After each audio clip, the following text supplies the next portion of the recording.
Hello guys, welcome to my YouTube channel education net aspirant. आज हम लोग discuss करेंगे यूजीसी नेट जून 2023 का PYQ with explanation.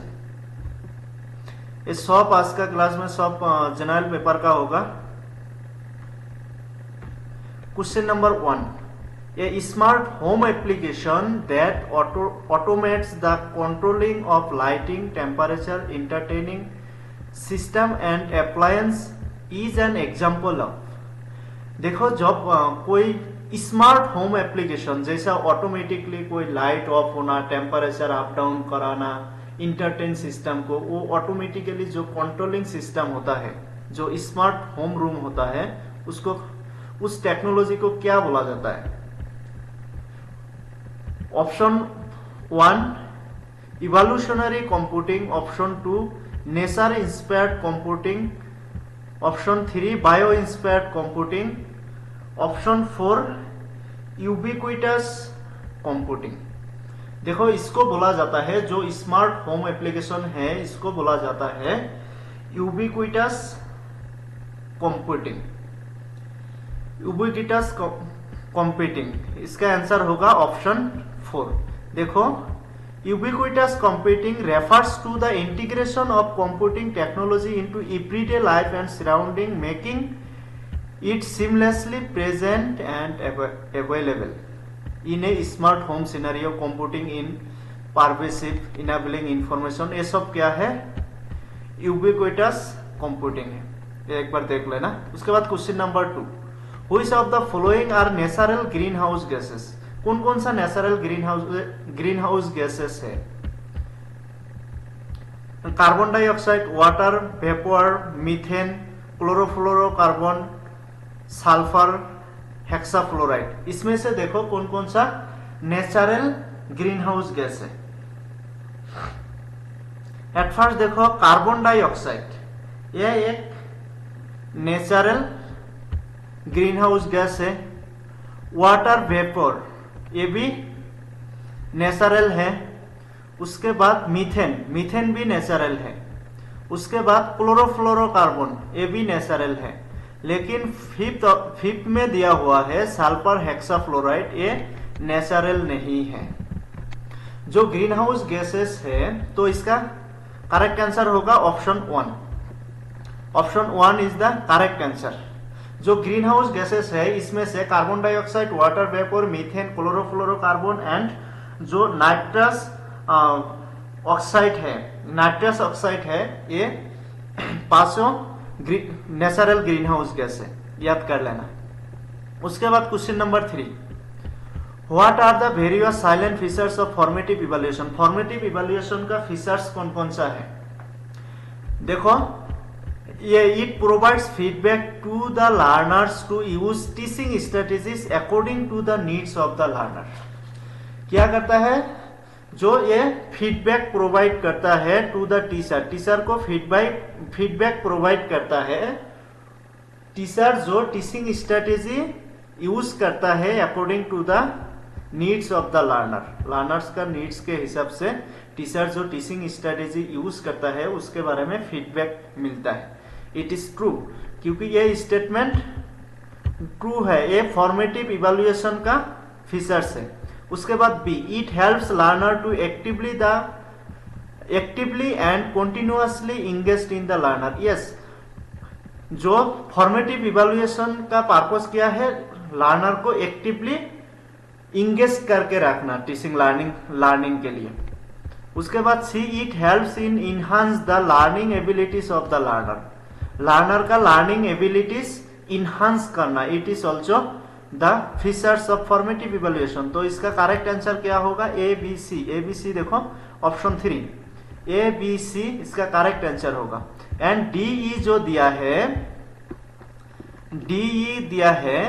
It contribute the overall grading and certification वो summative evaluation में provide किया जाता है। It sums of how much a student have learn over a period time.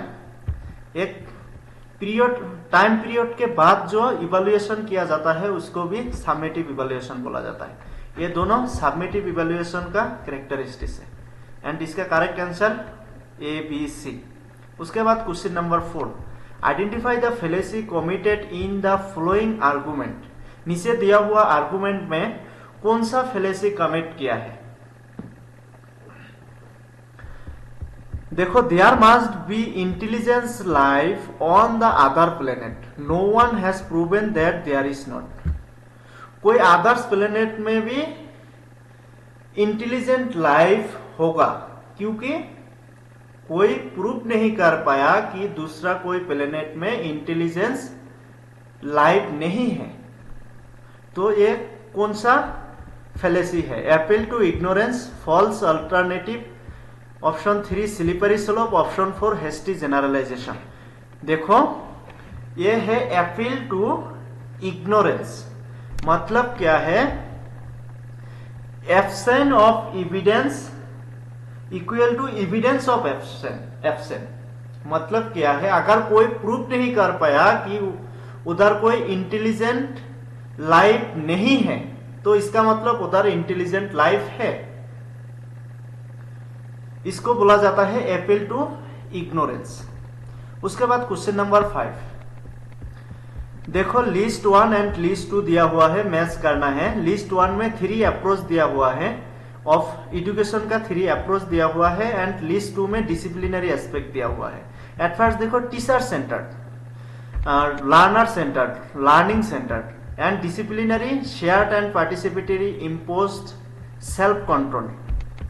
देखो, जो टीचर सेंटर्ड होता है वो स्टूडेंट को इम्पोज किया जाता है, स्टूडेंट को इम्पोज किया जाता है। तो ए के साथ होगा 2, ए के साथ 2। देखो, ए के साथ 2 दो ऑप्शन में है, तो इनमें से देखो फिर लर्नर सेंटर्ड, लर्नर सेंटर्ड कौन सा होगा? लर्नर सेंटर्ड होगा शेयर्ड पार्टिसिपेटरी। तो बी के साथ 1, ए के साथ 2, बी के साथ 1, एक ही ऑप्शन में है, ऑप्शन 3। तो इसका करेक्ट आंसर होगा ऑप्शन 3, टीचर सेंटर्ड, जो टीचर के द्वारा स्टूडेंट को लर्निंग इम्पोज किया जाता है। लर्नर सेंटर्ड, जो लर्नर खुद से सीखता है, जो लर्नर शेयर पार्टिसिपेटरी, कोई चीज में पार्टिसिपेट करके सीखता है। जो लर्निंग सेंटर्ड कौन होता है? जो सेल्फ कंट्रोल, खुद से कंट्रोल करके सीखता है, उसको बोला जाता है लर्नर सेंटर्ड। तो इसका करेक्ट आंसर ऑप्शन 3। उसके बाद question number 6, when inference is based not on causation but on the uniformity of coexistence, as in the case of interfering cloven hoofs of an animal by its horn, it is called. जब inference causation के ऊपर नहीं, uniformity of coexistence के ऊपर होता है। Inference किसके ऊपर बेस्ड करके होता है? यूनिफॉर्मिटी ऑफ कोएग्जिस्टेंस के ऊपर, कॉज के ऊपर नहीं, कॉज के ऊपर नहीं। जैसे एक जानवर का सींग से उसका क्लोवन हाफ का अनुमान लगा सकते हो, तो इसको क्या बोला जाता है? ऑप्शन 1 पूर्वाभात अनुमान, ऑप्शन 2 शेषाभात अनुमान, ऑप्शन 3 सामान्य दृष्टा, ऑप्शन 4 पक्षाधर्मता। देखो, इसको बोला जाता है सामान्य दृष्टा, सामान्यतः दृष्टा। इसका करेक्ट आंसर होगा ऑप्शन 3 सामान्यतः दृष्टा। क्यों सामान्यतः दृष्टा? मतलब जो एज इट एज तुम्हारा सामने जो है वही देख के तुम कॉन्फर्म होते हो, यही चीज करेक्ट है, इसको बोला जाता है सामान्य दृष्टा। तुम्हारा सामने जो चीज है उसको ही करेक्ट मानना, उसको बोला जाता है सामान्य दृष्टा। तो ये कॉज के ऊपर नहीं, यूनिफॉर्मिटी ऑफ कोएग्जिस्टेंस, वो चीज एग्जिस्ट करता है, वो देख के तुम पता चलते हैं तुमको एज इट एज। उसके बाद question number 7, Which aspect of the researcher may cause psychological effect in the participant of a study? Researcher का कौन सा एस्पेक्ट सब्जेक्ट का साइकोलॉजिकली इफेक्ट कर सकता है? Option 1 age, option 2 race, option 3 sex, option 4 attitude. देखो रिसर्चर का जो एटीट्यूड है, एटीट्यूड के वजह से पार्टिसिपेंट का कोई साइकोलॉजिकल कॉज हो सकता है, तो इसका करेक्ट आंसर होगा ऑप्शन 4 एटीट्यूड। उसके बाद question number 8, we become builders by building and we become just what by doing what is just. तुम बिल्डर बन गया क्योंकि तुम बिल्डिंग बनाए हो, एंड तुम जस्ट बन गया क्योंकि जस्ट तुम कुछ किया हो। इन the light of the statement what can not be assert. ये स्टेटमेंट में किसके ऊपर असर्ट नहीं किया गया है, जोर नहीं दिया गया है।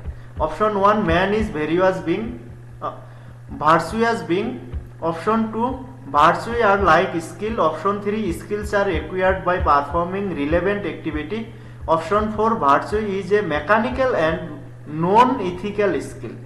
देखो इसका करेक्ट आंसर है ऑप्शन 4, क्योंकि virtual is mechanical and non ethical skill के ऊपर ये असर्ट नहीं किया गया है। उसके बाद question number 9, given below are two statement, दो स्टेटमेंट दिया हुआ है। Statement 1 is in a ratio scale 0 point is arbitrary. Ratio scale में 0 पॉइंट आर्बिटरी है। It is false, it is false. क्यों? क्योंकि देखो ratio scale has true 0 point, ratio scale में ट्रू 0 पॉइंट है, ये आर्बिटरी नहीं है, तो स्टेटमेंट 1 इज फॉल्स। उसके बाद statement 2, the nominal scale always ordering ranking of the data, no it is also false, it is also false, क्योंकि nominal scale only allow करता है क्या, कैटेगरी और नेम और कैटेगरी, रैंक और ऑर्डर एलो करता है ऑर्डिनल स्केल के द्वारा। तो नॉमिनल स्केल जस्ट प्रोवाइड करता है नेम और कैटेगरी, तो इसका दोनों ही स्टेटमेंट फॉल्स है, तो इसका करेक्ट आंसर होगा option 2, both statement 1 and statement 2 are false. उसके बाद question number 10, match the list 1 with list 2। देखो फेलेसिस दिया हुआ है एंड डिस्क्रिप्शन दिया हुआ है। फेलेसी देखो bandwagon argument, strawman argument, red herring argument, begging with the question, begging with the question. उसके बाद डिस्क्रिप्शन दिया हुआ है। डिस्क्रिप्शन में देखो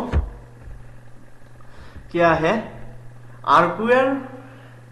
आर्गुअर misrepresent and opponents position, opponents के पोजीशन के ऊपर अटैक कर देना और मिस रिप्रेजेंट करना, दूसरा किसी का ओपोनेंट, तुम्हारा ओपोनेंट जो होगा उसका पोजीशन को मिस इंटरप्रेट करना और मिस रिप्रेजेंट करना और अटैक कर देना, उसको क्या बोला जाता है, उसको बोला जाता है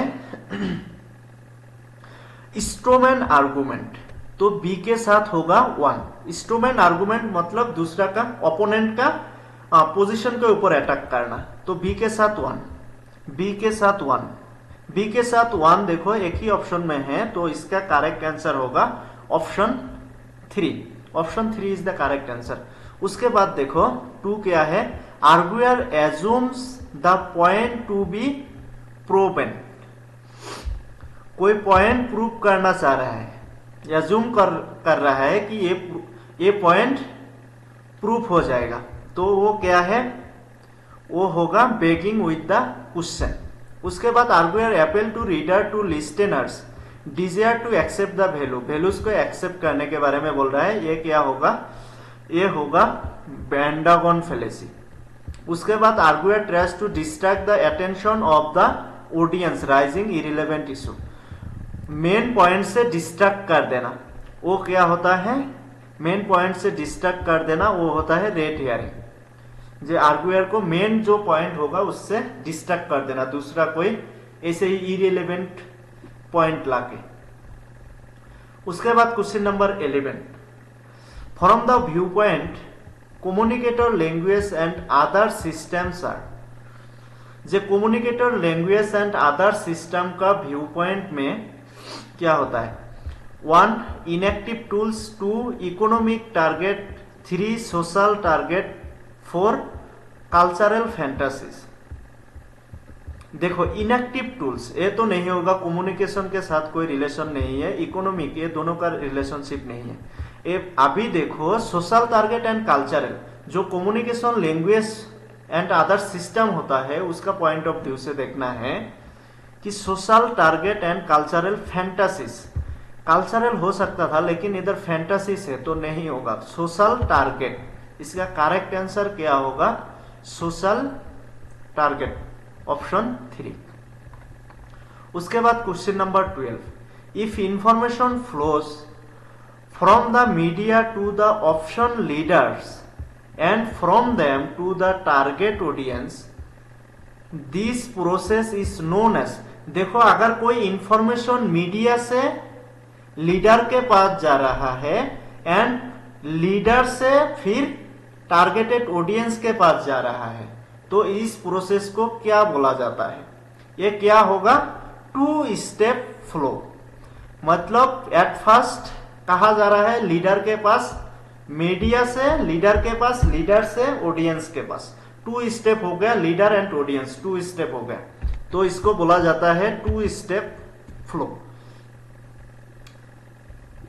उसके बाद question number 13, Which one of the following is included for estimating air quality index?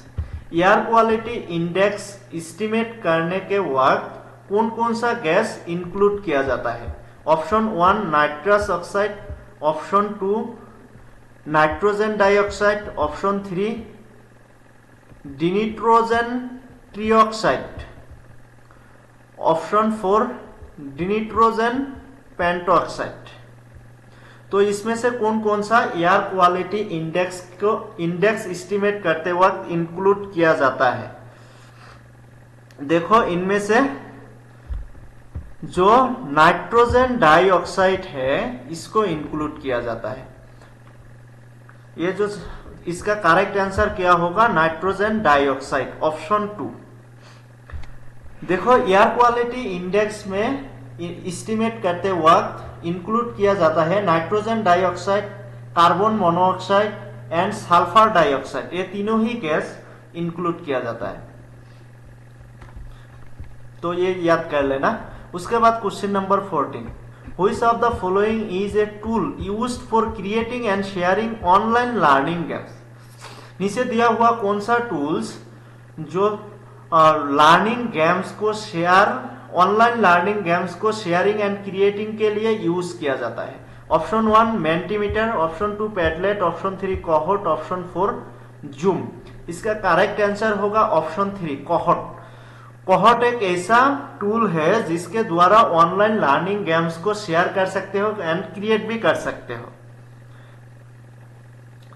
और पैडलेट एंड मिनीमीटर के बारे में एक बार देख लेना।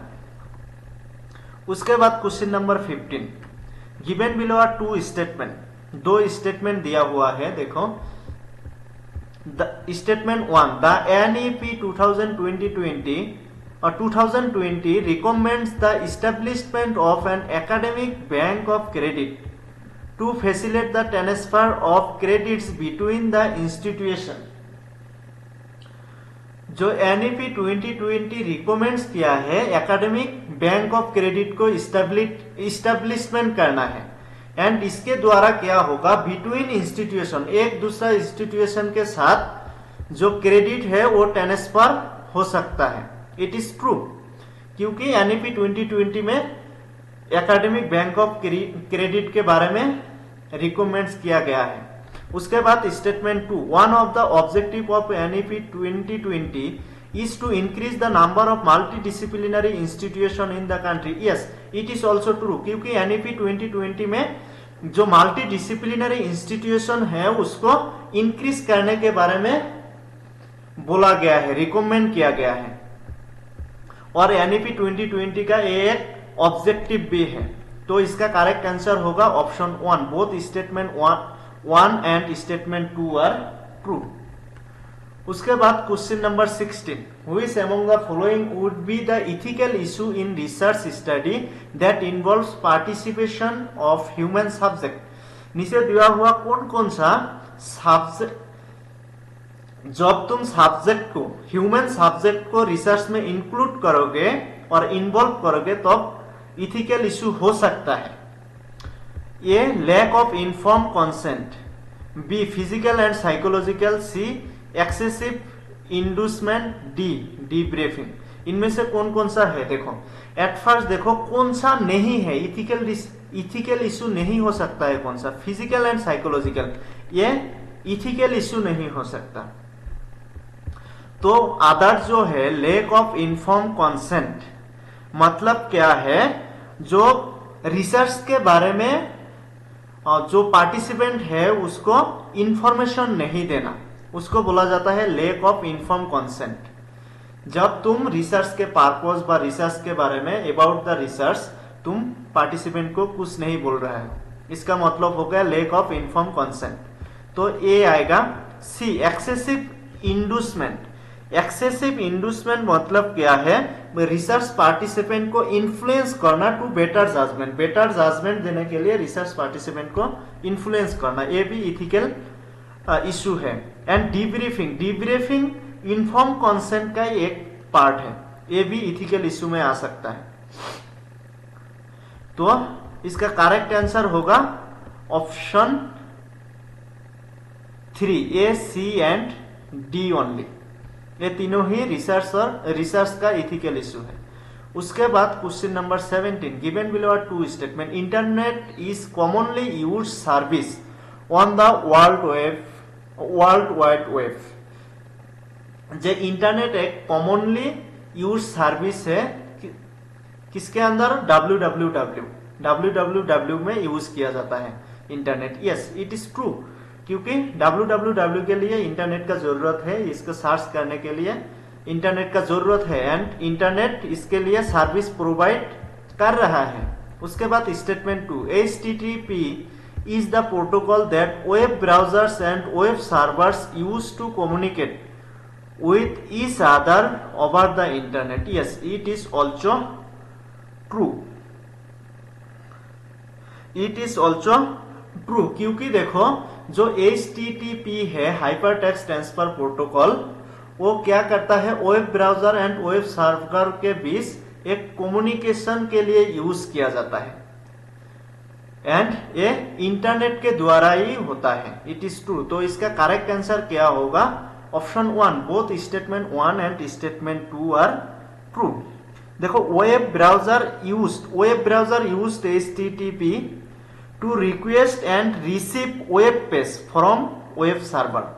वेब सर्वर से वेब पेज को रिसीव करने के लिए वेब ब्राउजर ने HTTP को यूज करता है।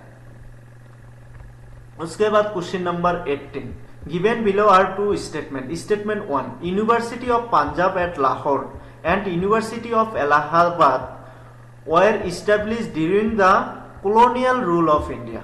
जो यूनिवर्सिटी ऑफ पंजाब जो लाहौर में है एंड इलाहाबाद यूनिवर्सिटी है, वो दोनों कॉलोनियल रूल ऑफ इंडिया के टाइम, जब कॉलोनियल रूल चल रहा था इंडिया में, तब इस्टेब्लिश किया गया था।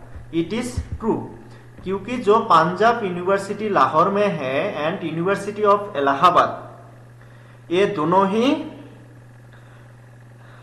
ही कॉलोनियल पीरियड में इस्टेब्लिश किया गया था। पंजाब यूनिवर्सिटी एट लाहौर ये इस्टेब्लिश किया गया था 1982 एंड जो इलाहाबाद यूनिवर्सिटी है ये इस्टेब्लिश किया गया था 1882। जो पंजाब यूनिवर्सिटी वो 1882 एंड इलाहाबाद यूनिवर्सिटी 1887 में इस्टेब्लिश किया गया था। ये इस टाइम इंडिया कॉलोनियल पीरियड था। उसके बाद statement 2, the main reason of their establishment was increasing demand in this place for higher education. ये दोनों यूनिवर्सिटी इस्टेब्लिश करने का मकसद क्या था? कि उस प्लेस में हायर एजुकेशन का डिमांड ज्यादा इंक्रीज हो रहा था, इसलिए including oriental as well as modern European education. इसमें क्या क्या? Oriental education as well as modern European education भी इंक्लूड किया गया था। ये भी स्टेटमेंट सही है, दोनों ही स्टेटमेंट ट्रू है। तो इसका correct answer option 1, both statement 1 and statement 2 are true. उसके बाद question number 19, given below are two statement, दो स्टेटमेंट दिया हुआ है, देखो इनमें से कौन सा ट्रू है कौन सा फॉल्स है। The centralised control of sign and symbol of mediated communication में affect polarity of opinion on the internet. जो मीडिएटेड कम्युनिकेशन में साइन एंड सिंबल का सेंट्रलाइज कंट्रोल है, सेंट्रलाइज कंट्रोल सिस्टम है, वो ऑनलाइन जो इंटरनेट पे जो ओपिनियन दिया जाता है उसको अफेक्ट कर सकता है, उसका प्लूरलिटी पे अफेक्ट कर सकता है।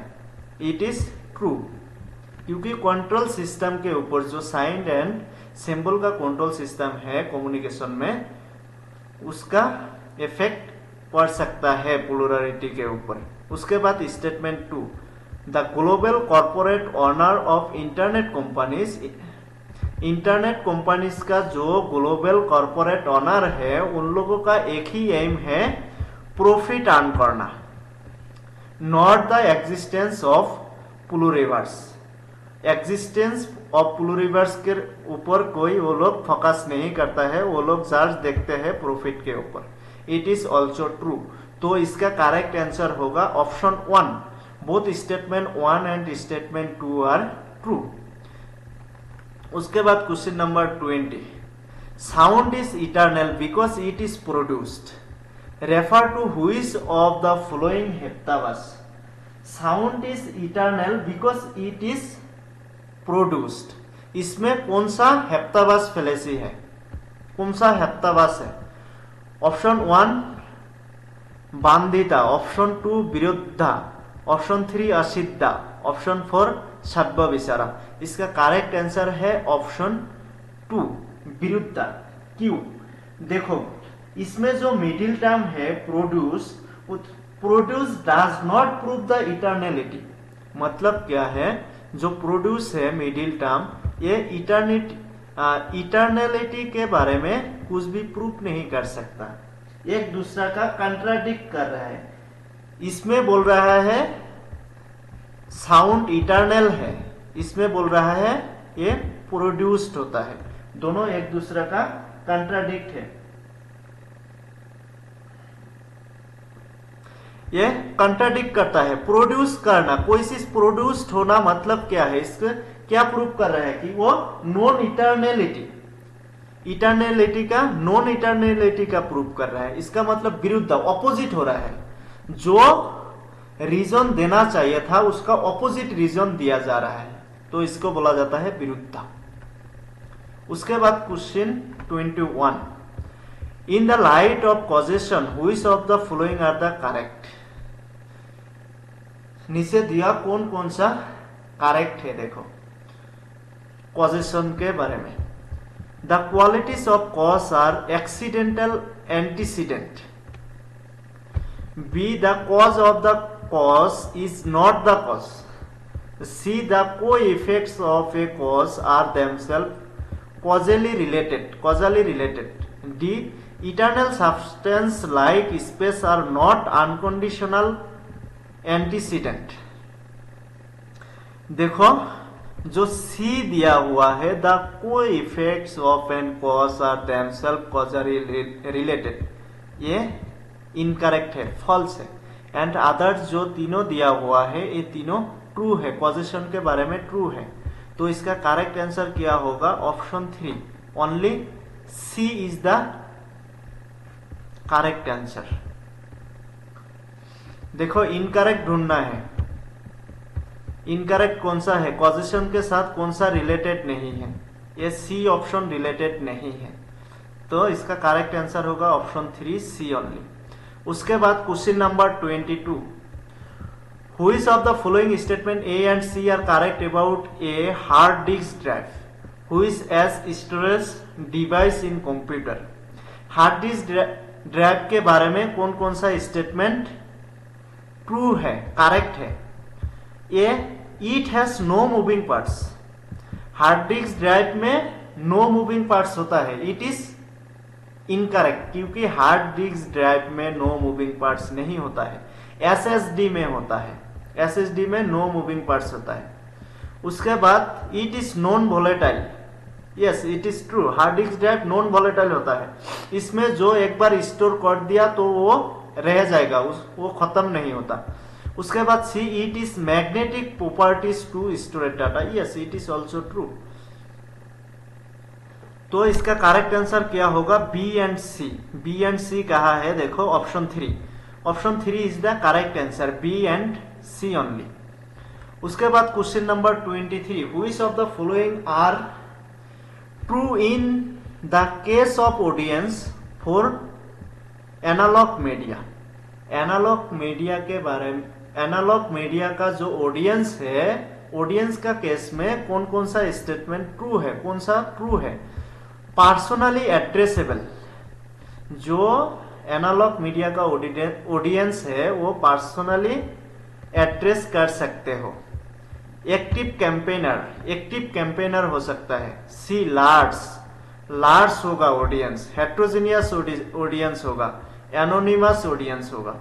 देखो जो एनालॉग मीडिया है, एनालॉग मीडिया कौन कौन सा एनालॉग मीडिया है, जो न्यूज़पेपर है, जो टेलीविजन है, जो बुक्स है, ये सब क्या है, analogue media.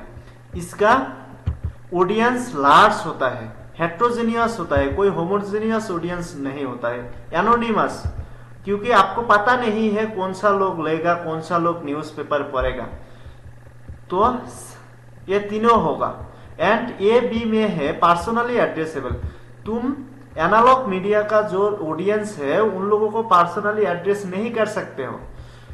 And active campaigner, active campaigner भी नहीं होगा, तो इसका सी डी ई आंसर होगा। सी डी ई देखो ऑप्शन 4 में है, option 4 is the correct answer, C D E. Large होगा, हेट्रोजेनियस होगा, एनोनिमस होगा। उसके बाद question number 24, secretariat of convention on biodiversity is situated in. जो बायोडाइवर्सिटी के बारे में कन्वेंशन हुआ था उसका सेक्रेटेरिएट कहाँ है। Option 1 Geneva Switzerland, option 2 New York United state, New York United state, option 3 London England, option 4 Montreal Canada. Yes, ये जो बायोडाइवर्सिटी का कन्वेंशन हुआ था उसका सेक्रेटेरिएट है कनाडा, मॉन्ट्रियल, मॉन्ट्रियल कनाडा। उसके बाद question number 25, in the light of Buddhist system of education student was expected to follow दास शिक्षा पादानी, which of the following does not represent the code of conduct. जो Buddhist education system का दास शिक्षा पादानी था उसमें से नीचे दिया कौन कौन सा रूल और कंडक्ट रिप्रेजेंट नहीं करता। दास शिक्षा पादानी क्या था, दास शिक्षा पादानी था एक बुद्धिस्ट एजुकेशन सिस्टम का एक गाइडलाइन, एक रूल, जो 10 रूल दिया हुआ था बुद्धिस्ट एजुकेशन सिस्टम के बारे में, उसको बोला जाता है दास शिक्षा पादानी। वो 10 रूल जो था उनमें से कौन कौन सा इधर नहीं है वो देखना है, कौन कौन सा रिप्रेजेंट नहीं करता है। A, to avoid food at odd time, B, to avoid untrue speech, C, to release music and dance, D, to avoid stealing, E, to accept gift and charity. देखो इनमें से जो है to release music and dance, ये दास शिक्षा पादानी के अंदर नहीं आता है। And to accept gift from charity, charity से गिफ्ट एक्सेप्ट करना, ये भी दास शिक्षा पादानी का पार्ट नहीं है, तो ये दोनों नहीं आएगा। C and E, C and E, option 4 is the correct answer, option 4 होगा इसका correct answer, C and E. ये दोनों दास शिक्षा पादानी में नहीं आता है। एंड अदर जो है, जो ओड टाइम में फूड अवॉइड करना, अनट्रू स्पीच को अवॉइड करना, चोरी मत करना, स्टेलिंग मत करना, ये सब दास शिक्षा पादानी के अंदर आता है। उसके बाद question number 26, in the beginning of the 20th century इन 1902 there were important engineering college at. जो 20th सेंचुरी का बिगिनिंग में 1902 में कौन कौन सा इंजीनियरिंग कॉलेज था। A Roorkee, B Madras, C Kanpur, D Shivpur Bengal, E Pune. इनमें से कौन कौन सा इंजीनियरिंग कॉलेज था फर्स्ट 20th सेंचुरी में, beginning of the 20th century में? देखो, इनमें से जो रुड़की यूनिवर्सिटी है, रुड़की यूनिवर्सिटी 1847 में इस्टेब्लिश हुआ था। उसके बाद जो मद्रास यूनिवर्सिटी है वो 1794 में इस्टेब्लिश हुआ था। एंड जो शिवपुर यूनिवर्सिटी है वो 1856 में इस्टेब्लिश हुआ था। एंड जो पुणे यूनिवर्सिटी है वो 1854 में इस्टेब्लिश हुआ था। तो कानपुर 20th सेंचुरी में, beginning of the 20th century में कोई इंजीनियरिंग कॉलेज नहीं था कानपुर में। तो सी को हटाओ, सी देखो, सी के बिना ये चारों 20th सेंचुरी बिगिनिंग में था। तो इसका करेक्ट आंसर क्या होगा? Option 2 A B D E, Roorkee, Madras, Shibpur, Pune, ये चारों इंजीनियरिंग कॉलेज था उस टाइम। उसके बाद question number 27, given below are 2 statement, 2 statement दिया हुआ है। A learner's cultural background has no impact on his her learning experience. Learner का जो कल्चरल बैकग्राउंड है वो लर्नर का लर्निंग एक्सपीरियंस के ऊपर कोई इफेक्ट नहीं फेंकता, कोई इफेक्ट नहीं आने देता, नहीं आता उसका। तो क्या होगा? इट इज फॉल्स, क्योंकि लर्नर का जो कल्चरल बैकग्राउंड है उसका इफेक्ट उसका लर्निंग एक्सपीरियंस के ऊपर पड़ता है, आता है। उसके बाद statement 2, gender is not a strong predictor of academic achievement. Academic achievement का जेंडर कोई स्ट्रॉन्ग प्रेडिकेटर नहीं है। इट इज ट्रू, क्योंकि जेंडर एकेडमिक अचीवमेंट में जेंडर कोई स्ट्रॉन्ग प्रेडिकेटर का काम नहीं करता है। तो इसका करेक्ट आंसर होगा statement 1 is false and statement 2 is true. Option 4 is the correct answer. उसके बाद question number 28, negative communicators usually express. जो नेगेटिव कम्युनिकेटर होता है, ऑलवेज नेगेटिवली कम्युनिकेट करता है, उसका एक्सप्रेशन क्या होता है? A verbal softness, B optimism, C pessimism, D resentment, E distrust. देखो, जो नेगेटिव कम्युनिकेट करता है उसका वर्बल सॉफ्टनेस कैसे हो सकता है? जो अच्छा कम्युनिकेट करता है, पॉजिटिव कम्युनिकेट करता है, उसका एक्सप्रेस होता है वर्बल सॉफ्टनेस, उसको सॉफ्टली कुछ बोलता है। लेकिन जो नेगेटिव कम्युनिकेशन करता है उसका सॉफ्टनेस नहीं है। तो ए नहीं आएगा। ए देखो 1 और 4 ऑप्शन में ए है, इन दोनों को हटाओ। अभी 2 और 3 में देखो सी डी कॉमन है, इसका मतलब सी एंड डी तो आएगा कंफर्म। एंड बी एंड ई में से देखो कौन सा होगा? ऑप्टिमिज्म। ऑप्टिमिज्म कोई नेगेटिव कम्युनिकेटर का कैरेक्टरिस्टिक्स नहीं है, पॉजिटिव कम्युनिकेटर का कैरेक्टरिस्टिक्स है ऑप्टिमिज्म होना, कोई आशावादी होना, आशावादी होना। तो इसका करेक्ट आंसर क्या होगा? Option 3 C D E. जे पेसिमिज्म, पेसिमिज्म मतलब निराशावाद होना, कोई चीज के लिए कोई आशा नहीं रखना। उसके बाद रिसेंटमेंट, रिसेंटमेंट मतलब क्रोध, जो क्रोध ज्यादा हो जाना। डिस्ट्रस्ट मतलब किसी के ऊपर शक करना, बिलीव नहीं करना। ये तीनों होता है नेगेटिव कम्युनिकेटर का एक्सप्रेशन। उसके बाद question number 29, which of the following is the chemical treatment in water treatment process. Water treatment process में कौन सा केमिकल ट्रीटमेंट है? Filtration, sedimentation, coagulation, screening. इसमें देखो कोआगुलेशन जो है ये एक केमिकल ट्रीटमेंट है, वाटर ट्रीटमेंट प्रोसेस का एक केमिकल ट्रीटमेंट है। तो इसका करेक्ट आंसर ऑप्शन 3। उसके बाद question number 30, which of the following are not the characteristics of teacher centre method of teaching. नीचे दिया हुआ कौन कौन सा teacher centre method of teaching का कैरेक्टरिस्टिक्स नहीं है, मतलब टीचर सेंटर एजुकेशन का कैरेक्टरिस्टिक्स नहीं है। स्टूडेंट और passive learner, student passive learner कहाँ होता है? टीचर सेंटर मेथड में ही होता है। तो ये तो कैरेक्टरिस्टिक्स है। कौन कौन सा कैरेक्टरिस्टिक्स नहीं है उसको ढूंढना है, मतलब ए नहीं होगा, ए को हटाओ। देखो 1 और 4 ऑप्शन में ए है, तो ये दोनों नहीं होगा। 2 और 3 में से देखो कोई एक होगा। 2 और 3 में से बी एंड टी कॉमन है, मतलब बी एंड टी आएगा कंफर्म। डी देखो, डी अनकॉमन है, डी को देखो। Learning is based on collaboration between student. Teacher centred method में लर्नर के बीच में कोई कोलैबोरेशन नहीं होता है, तो ये टीचर सेंटर मेथड का कैरेक्टरिस्टिक्स नहीं होगा। इसका मतलब डी आएगा।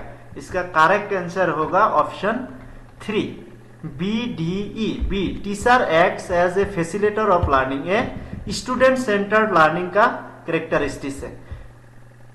उसके बाद D learning is based on collaboration between student. Student के बीच में कोलैबोरेशन होना, वो भी लर्नर सेंटर्ड मेथड का टीचिंग का कैरेक्टरिस्टिक्स है। उसके बाद learning is based on student interest. Student interest के बेस में लर्न करना, वो भी लर्नर सेंटर्ड टीचिंग के कैरेक्टरिस्टिक्स है।